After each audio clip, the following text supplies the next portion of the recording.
ये साल मुझे ये सबक दे गया कि जिंदगी के मुश्किल तरीन लम्हे भी गुजर ही जाते हैं। मैंने अपने आप को मुआफ किया इस बात के लिए कि मैंने अपनी जिंदगी में वो चीजें कबूल की जिनकी मैं मुस्तहिक नहीं थी। मैंने अपनी ताकत को पहचाना और ये सीखा कि खुद से मोहब्बत करना जरूरी है। आज जब मैं इन सब लम्हों को याद करती हूँ तो अपने आप पर फख्र महसूस करती हूँ। मैंने बार बार खुद को याद दिलाया कि मुझे आगे बढ़ना है, चाहे हालात कितने ही सख्त क्यों ना हो। हर बार खुद को संभालना है, टूटकर दोबारा खड़े होना है, सिर्फ इसलिए कि जिंदगी का सफर रुक ना जाए।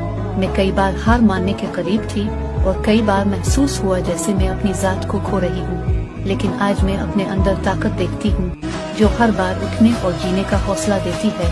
मैं मजबूत हूँ और अपनी तकलीफ के बावजूद जीने का हुनर रखती हूँ। ये साल